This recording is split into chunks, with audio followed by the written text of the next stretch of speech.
नमस्कार। आकाशवाणी से प्रस्तुत है समाचार संध्या।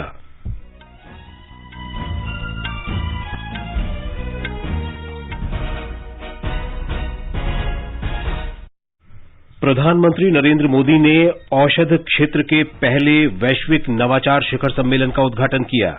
कहा, दवाओं की उत्तम गुणवत्ता और किफायती कीमतों ने दुनिया भर में भारतीय औषधीय क्षेत्र में अभिरुचि पैदा की है।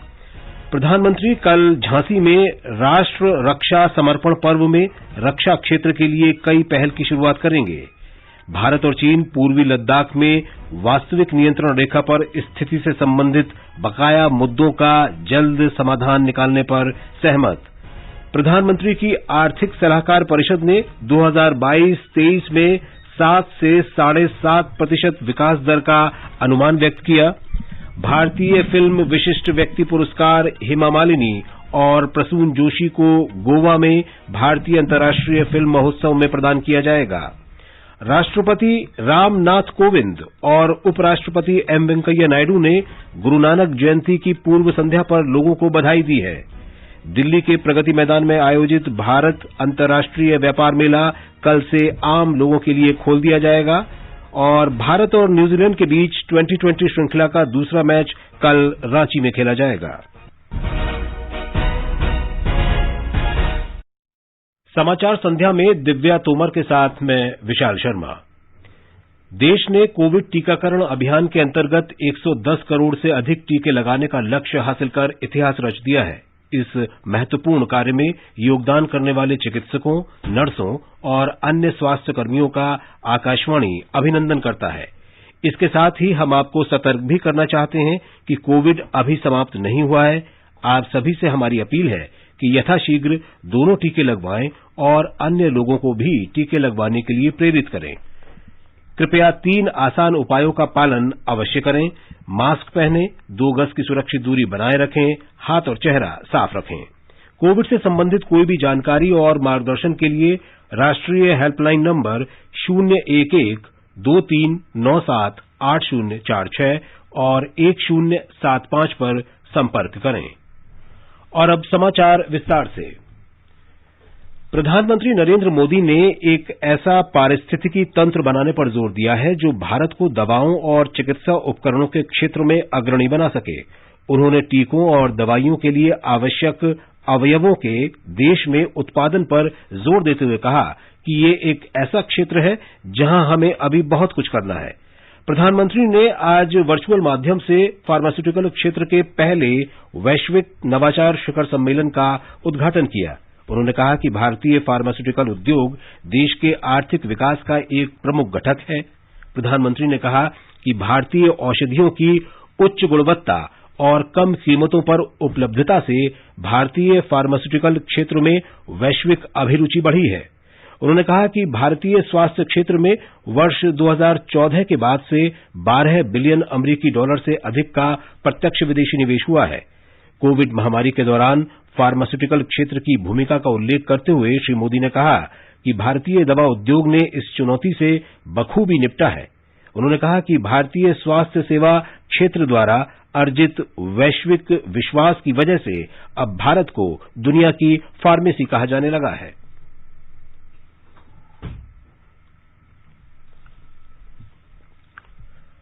प्रधानमंत्री ने कहा कि भारत ने महामारी के प्रारंभिक चरण के दौरान 150 से अधिक देशों को जीवन रक्षक दवाओं और चिकित्सा उपकरणों का निर्यात किया।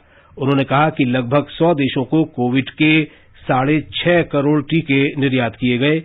इस अवसर पर केंद्रीय रसायन एवं उर्वरक मंत्री डॉक्टर मनसुख मांडविया ने कहा कि भारत फार्मास्यूटिकल क्षेत्र में नवाचार, अनुसंधान और विकास पर ध्यान केंद्रित कर रहा है। 2 दिवसीय शिखर सम्मेलन में 12 सत्र होंगे और इसमें देश विदेश के 40 से अधिक विशेषज्ञ भाग ले रहे हैं। इससे पहले प्रधानमंत्री नरेंद्र मोदी ने सिडनी संवाद को संबोधित करते हुए सभी लोकतांत्रिक देशों का आह्वान किया है कि वे क्रिप्टो करेंसी के मुद्दे पर संगठित रूप से कार्य करें। उन्होंने कहा कि ये सुनिश्चित किया जाना चाहिए कि इसका संचालन गलत हाथों में न जाए, अन्यथा युवाओं का भविष्य अंधकारमय हो सकता है। श्री मोदी ने कहा कि लोकतंत्र और डिजिटल क्षेत्र में अग्रणी होने के नाते भारत अंतर्राष्ट्रीय स्तर पर समृद्धि और सुरक्षा के लिए अपने सभी सहयोगियों के साथ काम करने को तैयार है। श्री मोदी ने कहा कि भारत की डिजिटल क्रांति उसकी लोकतांत्रिक व्यवस्था, जनसांख्यिकी और आर्थिक समृद्धि से पल्लवित हुई है। प्रधानमंत्री मोदी ने कहा कि डिजिटल युग ने हमारी जीवन शैली बदल दी है। इसने राजनीति, अर्थव्यवस्था और समाज को भी नए सिरे से परिभाषित किया है। इससे अंतर्राष्ट्रीय प्रतिस्पर्धा, नेतृत्व और शक्ति की नई रूपरेखा तैयार हो रही है और प्रगति तथा समृद्धि के लिए अवसरों के नए युग का आरंभ हुआ है। I see this as a recognition of India's central role in the Indo-Pacific region and in the emerging digital world. It is also a tribute to the comprehensive strategic partnership between our two countries, a force of good for the region and the world. The digital age is changing everything around us. प्रधानमंत्री ने कहा कि भारत भविष्य के निर्माण के लिए पूर्व की चुनौतियों को अवसर के रूप में बदल रहा है। उन्होंने भारत में हो रहे 5 महत्वपूर्ण बदलावों को रेखांकित किया और ये बदलाव हैं भारत में विश्व के सबसे विस्तृत सार्वजनिक सूचना प्रौद्योगिकी ढांचे का विकास, शासन और कल्याणकारी योजनाओं का लाभ पहुंचाने के लिए डिजिटल टेक्नोलॉजी का इस्तेमाल, स्टार्टअप के लिए तेजी से विकसित होता अनुकूल तंत्र, उद्योग और सेवा क्षेत्रों का बड़े पैमाने पर डिजिटल रूपांतरण और टेलीकॉम टेक्नोलॉजी में स्वदेशी क्षमता के विकास के लिए निवेश। प्रधानमंत्री ने कहा कि सरकार लोगों को सस्ती चिकित्सा सुविधा उपलब्ध कराने के लिए नेशनल डिजिटल हेल्थ मिशन तैयार कर रही है और एक राष्ट्र एक कार्ड से देश भर में कहीं भी रहने वाले करोड़ों श्रमिकों को लाभ होगा। सिडनी संवाद कल यानी शुक्रवार तक चलेगा। प्रधानमंत्री ने आज नई दिल्ली में ऋण के निर्बाध वितरण और आर्थिक विकास पर सम्मेलन को भी संबोधित किया। उन्होंने कहा कि बैंक देश के विकास में महत्वपूर्ण भूमिका निभा रहे हैं। जितने भी रिफॉर्म्स किए गए हैं, इससे आज बैंकों के पास एक विशाल और मजबूत कैपिटल बेस बना है। आज बैंकों के पास अच्छी खासी लिक्विडिटी है। एनपीए की प्रोविजनिंग का बैकलॉग नहीं है। पब्लिक सेक्टर बैंकों के एनपीए आज 5 सालों में सबसे कम है ही। कोरोना काल के बावजूद इस फाइनेंशियल ईयर के पहले हाफ में हमारे बैंकों की मजबूती ने सबका ध्यान खींचा है। प्रधानमंत्री नरेंद्र मोदी कल उत्तर प्रदेश झांसी में राष्ट्र रक्षा समर्पण पर्व में रक्षा क्षेत्र की कई परियोजनाओं का शुभारंभ करेंगे और राष्ट्र को समर्पित करेंगे। कल ही रानी लक्ष्मीबाई की भी जयंती है। 3 दिवसीय पर्व का उद्घाटन कल रक्षा मंत्री राजनाथ सिंह ने आजादी का अमृत महोत्सव समारोह के हिस्से के रूप में किया। प्रधानमंत्री 4 अरब रुपए की उत्तर प्रदेश रक्षा औद्योगिक गलियारा परियोजना का शिलान्यास करेंगे। सार्वजनिक क्षेत्र का उपक्रम भारत डायनामिक्स लिमिटेड यहां अपना एक संयंत्र स्थापित करेगा। श्री मोदी राष्ट्रीय कैडेट कोर के पूर्व कैडेटों को कोर से जोड़े रखने के लिए एक औपचारिक मंच प्रदान करने के उद्देश्य से पूर्व कैडेट संघ का भी शुभारंभ करेंगे। हमारे संवाददाता ने बताया है कि प्रधानमंत्री झांसी के गरौठा में 600 मेगावाट के सौर ऊर्जा पार्क की आधारशिला भी रखेंगे। वे झांसी में अटल एकता पार्क का भी उद्घाटन करेंगे। प्रधानमंत्री महोबा जिले का भी दौरा करेंगे और वहां कई विकास परियोजनाओं का उद्घाटन करेंगे। ब्यौरा हमारे संवाददाता से। रक्षा क्षेत्र में आत्मनिर्भर भारत अभियान को बढ़ावा देने के लिए प्रधानमंत्री नरेंद्र मोदी स्वदेशी रूप से डिजाइन और विकसित किए गए उपकरण सुरक्षा बलों के सेवा प्रमुखों को सौंपेंगे। आधुनिक तकनीक से सुसज्जित हिंदुस्तान एरोनॉटिक्स लिमिटेड द्वारा डिजाइन और विकसित लाइट कॉम्बैट हेलीकॉप्टर वायुसेना प्रमुख को सौंपा जाएगा। भारतीय स्टार्टअप्स द्वारा डिजाइन और विकसित ड्रोन यूएवी थल सेना अध्यक्ष को सौंपा जाएगा। डीआरडीओ द्वारा डिजाइन और भारत इलेक्ट्रॉनिक्स लिमिटेड द्वारा नौसेना के जहाजों के लिए निर्मित उन्नत इलेक्ट्रॉनिक वारफेयर सूट नौसेना अध्यक्ष को सौंपा जाएगा। गौरव कुमार, आकाशवाणी समाचार, झांसी। ये समाचार हमारी वेबसाइट newsonair.com/hindi और हमारे mobile app news on AIR पर भी उपलब्ध हैं। चलो मिलकर एक शुरुआत करें, चलो एक फैसला आज करें, मास्क नहीं तो टोकेंगे, कोरोना को रोक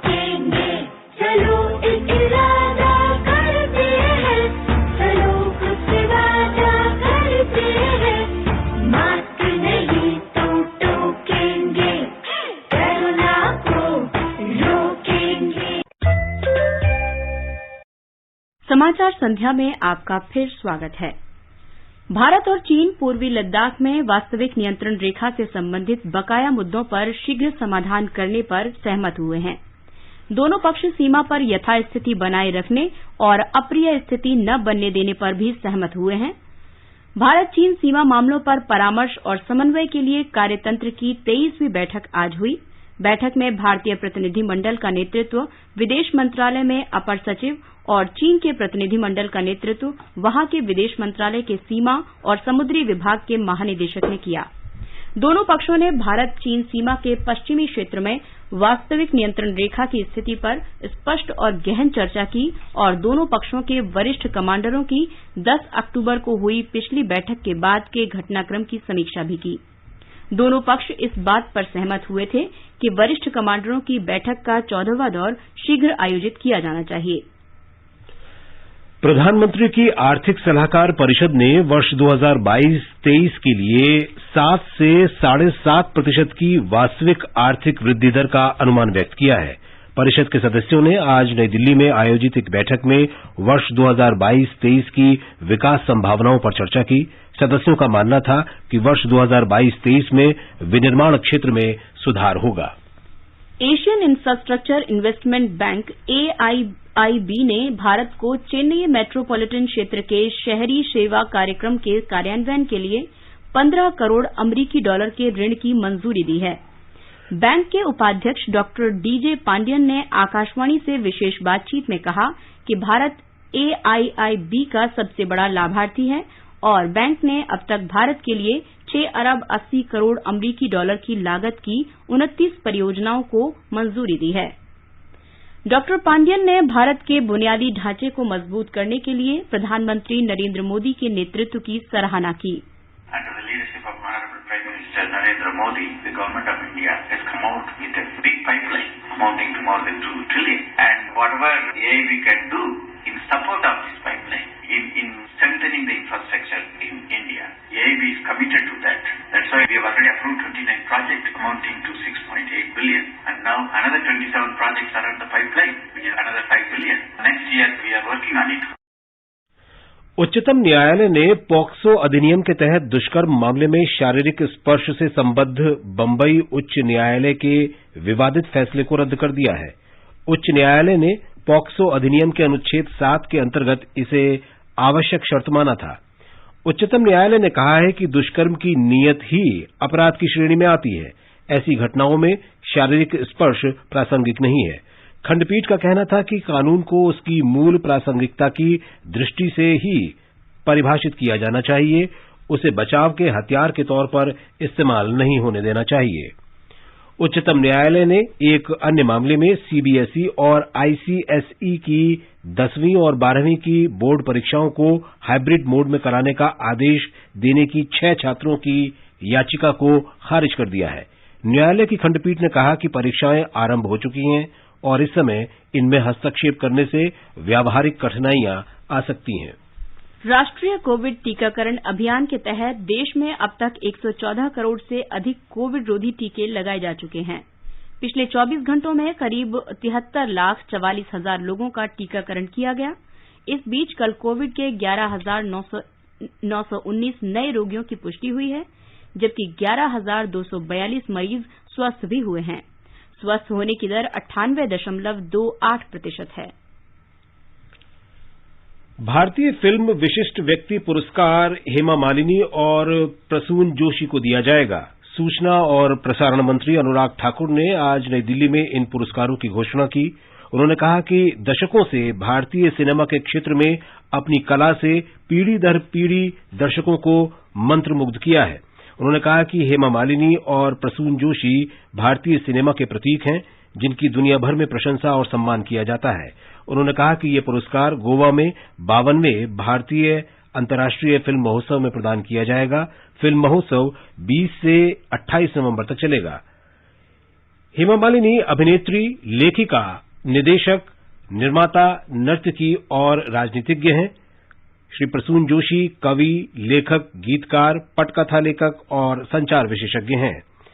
तारे जमी पर तथा चटगांव के लिए उन्हें 2 बार सर्वश्रेष्ठ गीतकार के लिए राष्ट्रीय फिल्म पुरस्कार से नवाजा गया है।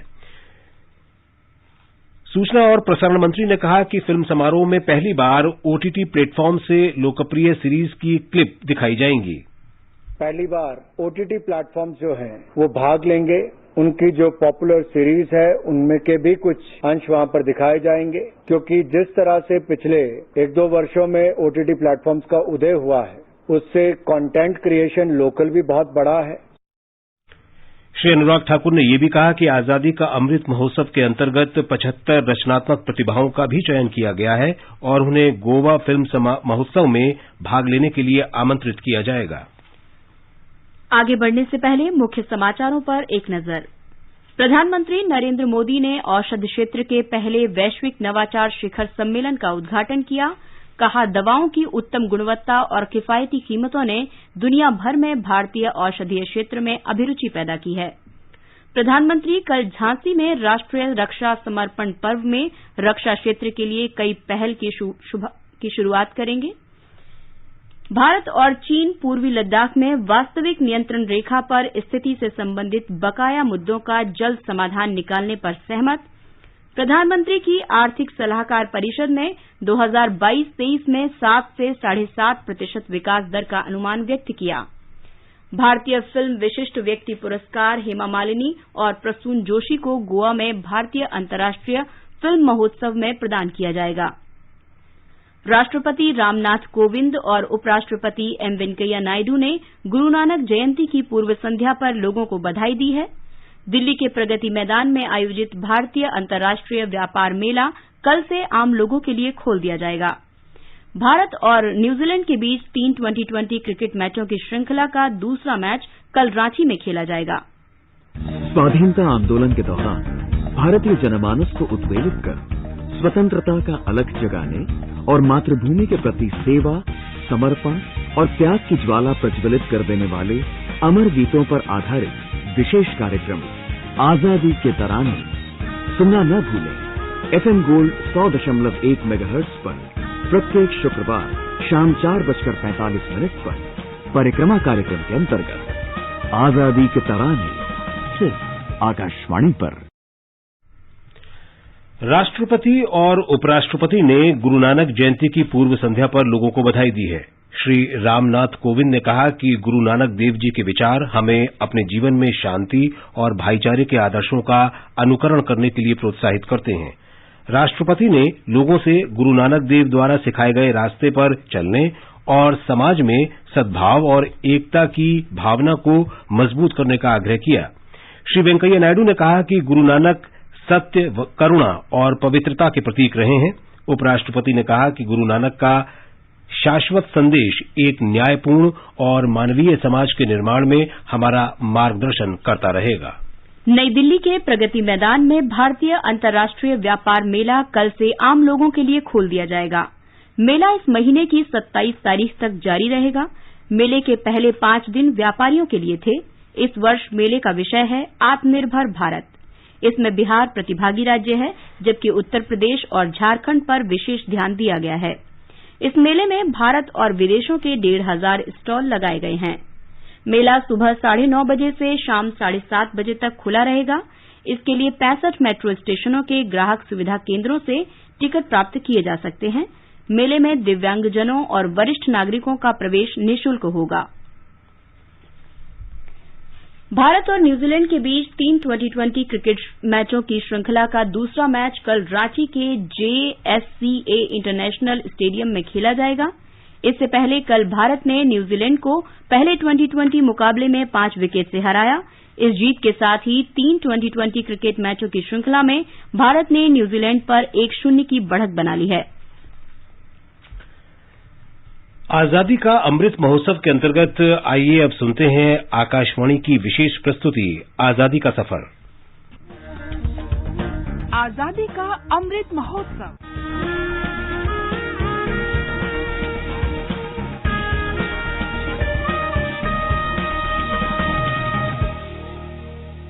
आजादी का सफर आकाशवाणी के साथ एक राष्ट्र का जन्म भारत का शानदार स्वाधीनता संघर्ष आधुनिक विश्व के महानतम संघर्षों में से एक है।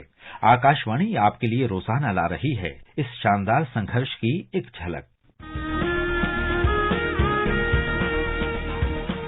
आज महान स्वाधीनता सेनानी और क्रांतिकारी बटुकेश्वर दत्त की जयंती है। उनका जन्म 18 नवंबर 1910 को पश्चिम बंगाल के बर्धमान जिले में हुआ था। दत्त का बचपन उत्तर प्रदेश के कानपुर में बीता और वहीं उन्होंने पढ़ाई की। क्रांतिकारी के रूप में उनका जीवन किशोरावस्था से भी पहले शुरू हो गया था, जब उन्होंने कानपुर की माल रोड पर अंग्रेजों को एक भारतीय बच्चे की बेरहमी से पिटाई करते देखा। वो बच्चा सड़क पर घूम रहा था, जो भारतीयों के लिए प्रतिबंधित था। इस घटना ने बटुकेश्वर दत्त पर गहरा प्रभाव डाला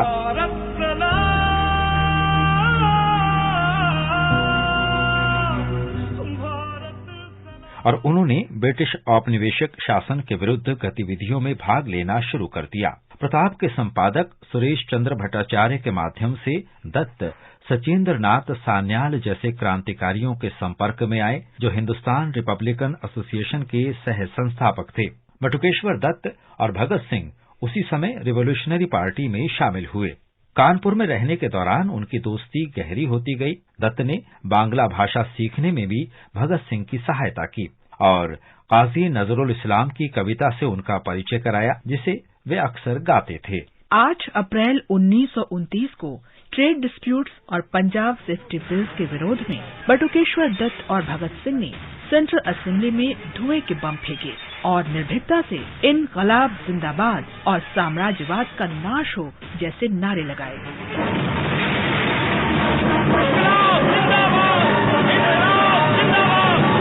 बटुकेश्वर दत्त को असेंबली बम केस में आजीवन कारावास की सजा हुई और अंडमान की सेलुलर जेल भेज दिया गया। वहां उन्होंने राजनीतिक कैदियों के अधिकारों के लिए 2 बार भूख हड़ताल की। बाद में 1937 में उन्हें सेलुलर जेल से हजारीबाग जेल भेज दिया गया। वहां से दत्त को दिल्ली जेल और अंत में पटना जेल भेजा गया। दत्त को 8 सितंबर 1938 को रिहा किया गया, क्योंकि कई बीमारियों के कारण उनकी हालत बिगड़ने लगी थी। दत्त को इस शर्त पर रिहा किया गया कि वे किसी तरह की हिंसक राजनीतिक गतिविधि में शामिल नहीं होंगे या हिंसा को बढ़ावा देने वाले किसी राजनीतिक संगठन से नहीं जुड़ेंगे। रिहा होने पर जब उनकी सेहत ठीक होने लगी तो दत्त एक बार फिर क्रांतिकारी गतिविधियों में भाग लेने लगे। बटुकेश्वर दत्त ने 1942 में भारत छोड़ो आंदोलन में भाग लिया और उन्हें गिरफ्तार कर लिया गया। उन्हें 1947 में रिहा किया गया। 20 जुलाई 1965 को दिल्ली में कैंसर से बटुकेश्वर दत्त की मृत्यु हो गई। भगत सिंह की 85 वर्ष की माताजी अक्सर अस्पताल में बटुकेश्वर दत्त को देखने जाती थीं। दत्त के इच्छा के अनुसार भगत सिंह, सुखदेव और राजगुरु के स्मारक के पास ही उनका अंतिम संस्कार किया गया। आज महान स्वाधीनता सेनानी और कवि वल्लयप्पन अलोकनाथन चिदम्बरम की पुण्यतिथि है। उन्हें बीओसी के नाम से भी जाना जाता है। वे कप्पा लुट्टिया तमिझन या द तमिल हेल्समैन के नाम से भी प्रसिद्ध हैं।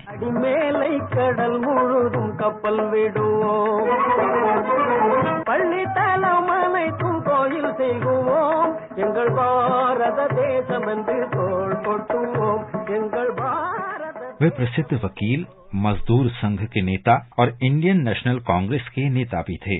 चिदम्बरम ने कोयला मिलों के मजदूरों को एकजुट किया और इस तरह स्वदेशी आंदोलन के सामाजिक आधार का विस्तार किया। कठिन परीक्षा से गुजरने के बाद उन्होंने British India steam navigation company के एकाधिकार को चुनौती देने के लिए 1906 में स्वदेशी स्टीम नेविगेशन कंपनी स्थापित की। तूतीकोरिन 20वीं सदी के आरंभिक वर्षों में स्वाधीनता संघर्ष का गढ़ बन गया था। वीओ चिदम्बरम ने स्वदेशी और बहिष्कार के सिद्धांत के साथ राष्ट्रवाद और स्वतंत्रता के बीज बोए। अंग्रेजों ने उन पर राजद्रोह के आरोप लगाए और आजीवन कारावास की सजा दी। उनका बैरिस्टर का लाइसेंस भी वापस ले लिया गया। तूतीकोरिन में इंडियन नेशनल कांग्रेस के कार्यालय में 18 नवंबर 1936 को वीओसी का निधन हो गया।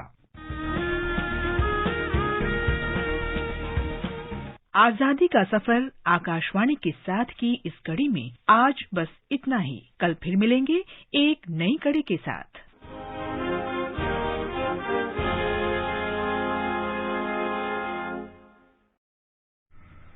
आजादी का अमृत महोत्सव के लिए सभी उपभोक्ताओं को शुभकामनाएं।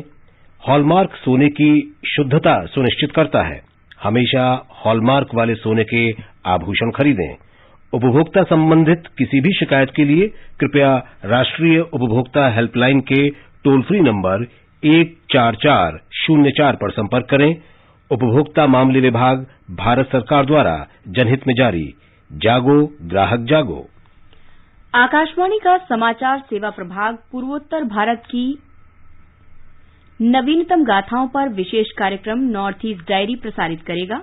ये विशेष कार्यक्रम आज रात 9:30 बजे से एफएम गोल्ड और अतिरिक्त मीटरों पर सुना जा सकता है। ये कार्यक्रम हमारी वेबसाइट newsonair.com तथा यूट्यूब चैनल पर न्यूज ऑन एआईआर ऑफिशियल पर भी उपलब्ध रहेगा।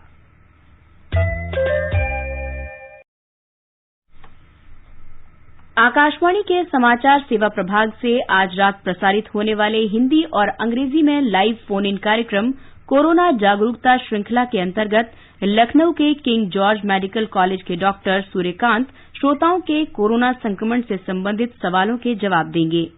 श्रोता हमारे विशेषज्ञ से टोल फ्री नंबर 1800-115767 और टेलीफोन नंबर 011-2331-4444 पर प्रश्न पूछ सकते हैं। इसे एफएम गोल्ड चैनल और अतिरिक्त मीटरों पर रात 9:30 बजे से सुना जा सकता है। सूचना और प्रसारण सचिव अपूर्व चंद्रा ने कहा है कि मीडिया और मनोरंजन उद्योग को 100 अरब अमरीकी डॉलर का बाजार बनाने की आकांक्षा रखनी चाहिए। आज भारतीय उद्योग परिसंघ के बिग पिक्चर सम्मेलन के समापन सत्र में श्री चंद्रा ने कहा कि सरकार किसी भी ऐसी सामग्री का समर्थन करने के लिए तैयार है जब तक कि वो कानून के दायरे में हो। श्री चंद्रा ने पायरेसी को एक अभिशाप बताते हुए कहा कि सिनेमेटोग्राफ अधिनियम के मसौदे में पायरेसी में लगे लोगों के खिलाफ कड़ी कार्रवाई की सिफारिश की गई है। और अब आर्थिक जगत की कुछ और खबरों के साथ हैं मनोज पाठक। बॉम्बे स्टॉक एक्सचेंज का सेंसेक्स आज 372 अंक लुढ़ककर 59,636 पर बंद हुआ। उधर नेशनल स्टॉक एक्सचेंज का निफ्टी 134 अंक घटकर 17,765 दर्ज हुआ। अंतर बैंकिंग विदेशी मुद्रा बाजार में $1 की तुलना में रुपया 3 पैसे मजबूत होकर 74 रुपए 24 पैसे पर पहुंच गया। मल्टी कमोडिटी एक्सचेंज में दिसंबर में आपूर्ति वाले सोने का मूल्य 120 रुपए घटकर 49,175 रुपए प्रति 10 ग्राम पर आ गया। केंद्रीय पत्तन, पोत परिवहन और जलमार्ग मंत्री सर्बानंद सोनोवाल ने आज प्रमुख बंदरगाहों पर सार्वजनिक निजी भागीदारी के लिए संशोधित मॉडल रियायत समझौते 2021 की घोषणा की। उन्होंने कहा कि ये नया समझौता सभी प्रमुख बंदरगाहों पर भविष्य की सभी सार्वजनिक निजी भागीदारी परियोजनाओं पर लागू होगा। साथ ही ये उन परियोजनाओं पर भी लागू होगा जिन्हें सरकार से मंजूरी मिल चुकी है लेकिन अभी बोली की प्रक्रिया में है। उन्होंने कहा कि इस समय इस क्षेत्र में 80 से अधिक सार्वजनिक निजी भागीदारी परियोजनाएं विभिन्न चरणों में हैं, जिन पर 56,000 करोड़ रुपए से अधिक का निवेश हुआ है। अंत में मुख्य समाचार एक बार फिर। प्रधानमंत्री नरेंद्र मोदी ने औषध क्षेत्र के पहले वैश्विक नवाचार शिखर सम्मेलन का उद्घाटन किया। कहा, दवाओं की उत्तम गुणवत्ता और किफायती कीमतों ने दुनिया भर में भारतीय औषधीय क्षेत्र में अभिरुचि पैदा की है। प्रधानमंत्री कल झांसी में राष्ट्र रक्षा समर्पण पर्व में रक्षा क्षेत्र के लिए कई पहल की शुरुआत करेंगे। भारत और चीन पूर्वी लद्दाख में वास्तविक नियंत्रण रेखा पर स्थिति से संबंधित बकाया मुद्दों का जल्द समाधान निकालने पर सहमत। प्रधानमंत्री की आर्थिक सलाहकार परिषद ने 2022-23 में 7 से 7.5% विकास दर का अनुमान व्यक्त किया। भारतीय फिल्म विशिष्ट व्यक्ति पुरस्कार हेमा मालिनी और प्रसून जोशी को गोवा में भारतीय अंतर्राष्ट्रीय फिल्म महोत्सव में प्रदान किया जाएगा। राष्ट्रपति रामनाथ कोविंद और उपराष्ट्रपति एम वेंकैया नायडू ने गुरु नानक जयंती की पूर्व संध्या पर लोगों को बधाई दी है। दिल्ली के प्रगति मैदान में आयोजित भारत अंतर्राष्ट्रीय व्यापार मेला कल से आम लोगों के लिए खोल दिया जाएगा और भारत और न्यूजीलैंड के बीच 3 2020 क्रिकेट मैचों की श्रृंखला का दूसरा मैच कल रांची में खेला जाएगा। इसके साथ ही समाचार संध्या का ये अंक समाप्त हुआ। नमस्कार।